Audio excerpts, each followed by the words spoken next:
Hello guys, this is Ty, aka the Flip Man. What should I do first? Common question I received via text, email, phone calls, whether it's a post on YouTube, Facebook, or wherever. Probably the most common question, what should I do first? Obviously, what you should do first is educate yourself. When I educated myself, I didn't have a mentor because of how I acquired the information. I bought basically a bootleg copy from someone that was running an auction on eBay. They contacted me by email. Back then, you could do that through eBay. And we negotiated a price. So didn't come with a coach. Probably couldn't afford the rate anyway then, or, back then for sure. So anyway, long story short, I educated myself. But the next thing that I did, I took action. I was full of information,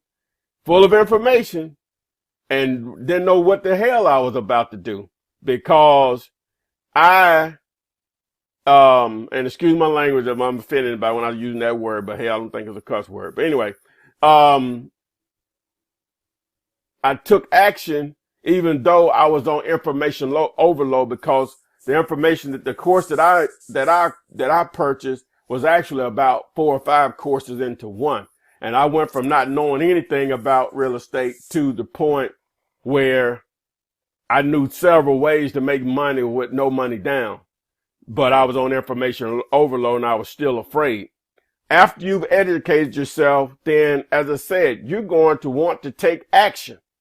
And taking action so you know what you're doing. So I have students, even after they finish the information, and I stress the advertising and market side of the business so much because it's really what you are as a wholesaler.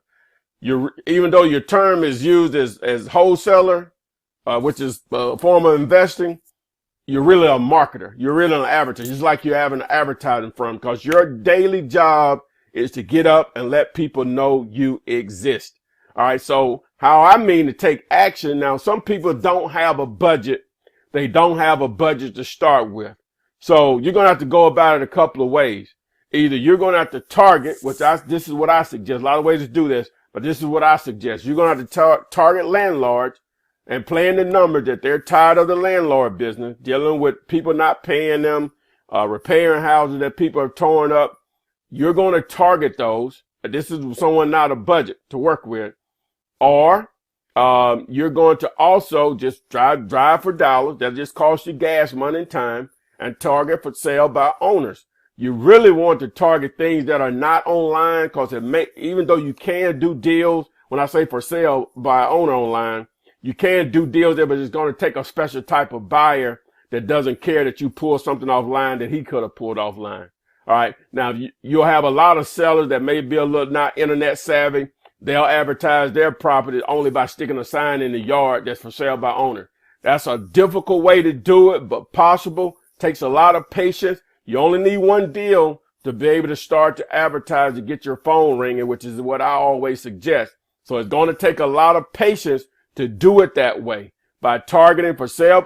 For rent signs, online and offline, targeting the landlords in the Craigslist section. That'll be apartments and houses. That'll be the rental section. On Zillow or sites like that, you target them for rental section. Now you want to try to avoid as much as possible property managers and realtors that are working for the owner to rent out their property. You really want to deal with just Mr. Renter, Blow Joe directly with them if possible. Sometimes you can't avoid it, but in most cases, that's who you're targeting.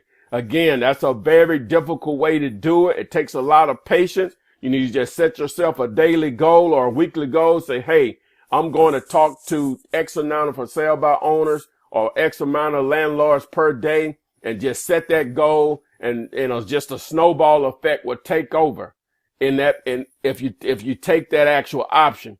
Again, you could do deals that way. If you're not on it, you don't have a budget, to market yourself, which doesn't take much, but you only could do what you could do. So if you don't have time, if you don't have money, in most cases, you got time.